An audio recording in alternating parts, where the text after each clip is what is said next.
The most important day in any teenage girl's life is her 25th birthday, and mine's finally arrived.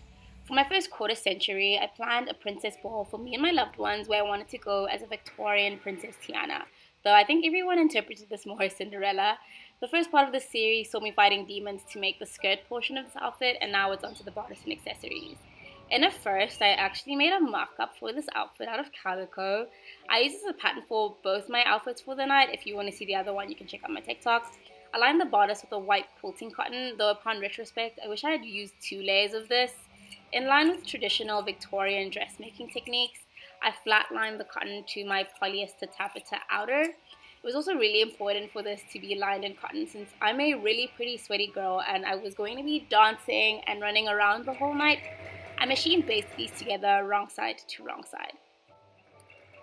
The back panels got a strip of cotton, this time stitched right side to right side, as the bodice was going to close with eyelets at the back, and those needed a little extra thickness and reinforcement to prevent any sort of rumpling and crumpling and take on the pressure of the hand-stitched eyelets I was going to be doing.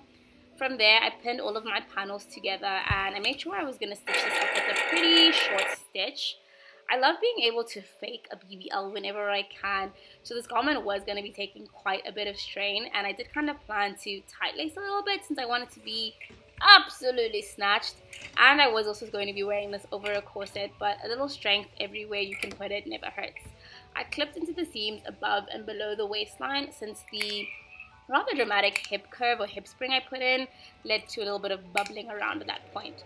I scalloped these seams and then I ran a zigzag stitch over them to prevent any fraying. It also mimics the kind of overcasting you'll see on actual antique Victorian garments. I whip stitched the back placket down, making sure to only go through the lining, and then I got to making piping to bind the bottom. I actually ended up first stitching this to the wrong side of the garment, but after a little swearing and screaming, I unpicked all of this and then redid this, and I've decided to save you the pain of having to watch me go through that. Then I folded this up and then hand stitched to the lining. But before that, I needed to put in the boning that would go at the center back panels. I usually like to burn the edges of my boning to prevent them from being sharp and poking through the fabric. But because I had to save quite a bit of money to have this party, I haven't been able to go out. So I haven't been able to steal any lighters recently. I measured all of my seams to figure out how long my boning channels needed to be. I also want to note that it's really important to make sure your boning is secure and snugly stitched in place. There's actually nothing worse than having these little pieces of plastic cutting and digging into you the whole night. It literally will bring such a dark cloud over your head you can't even imagine. And please just learn from my mistakes. I'm being so serious. With the boning at the back in place, then I whip stitched the rest of the binding to the lining.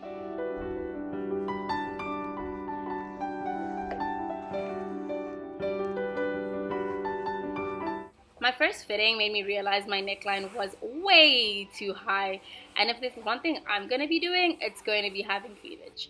And I wanted this to be a pretty big night for just me and my boulders.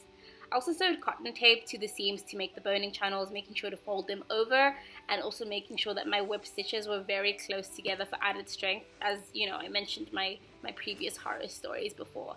I also put a waist tape in off camera, which was 2 centimeters above the actual waistline. Not sure how that happened, but the purpose of this is to help take stress off the seams at that point.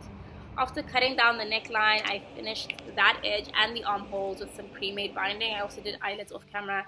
And then I think up to this point, I kind of abandoned this entire project for a whole 2 weeks. It was only 2 days before my actual birthday party that I returned and got started on doing all of the embellishments and the fun stuff that isn't stressful at all.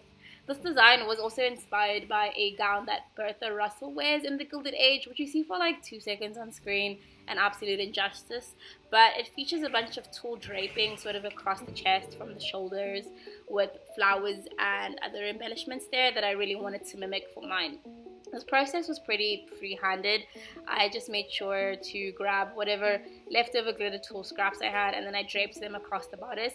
I had to obviously have this on my mannequin in order to have all the curves in place so that I could accurately pin these pleats down onto the bodice. You'll notice my mannequin has a really wonky one boob, or is it the left boob? I can't even remember.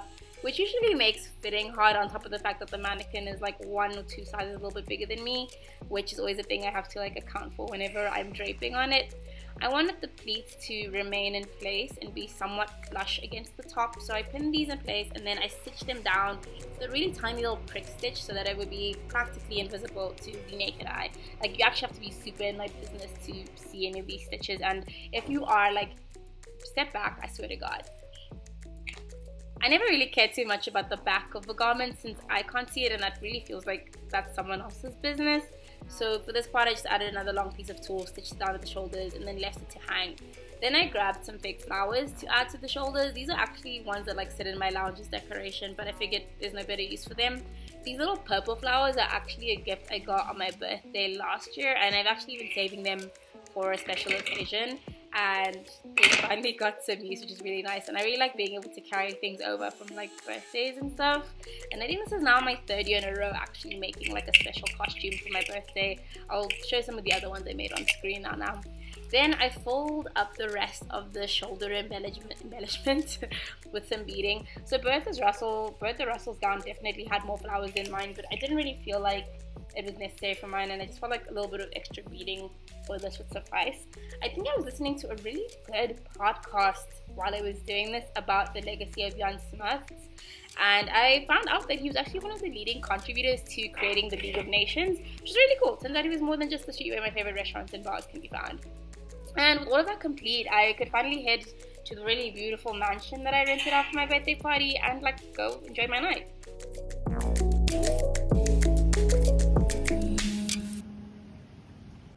Okay, I'll just take you through how absolutely insane this bedroom is. So one, absolutely spacious, like, right? And then there's also this huge balcony.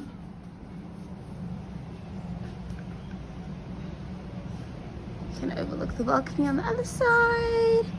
And then you get a whole view of this beautiful garden, pool, autumn leaves, so adorable. And then we go back inside. The thing that actually really made me gasp. So he has a bathroom, which obviously I expected to be pretty gigantic. Like, yeah, standalone tub. But then,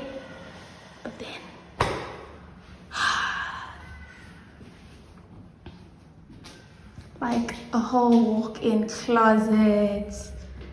Oh, the shoe rack. I just one of the, I've never really coveted being rich that much, but this is one of those times where I'm like, why didn't I get to grow up like this? Oh, wow. But it's cool to get to do it for one night only or whatever. And then I think about like an hour before the party started, it was finally time to get dressed up in my entire ensemble.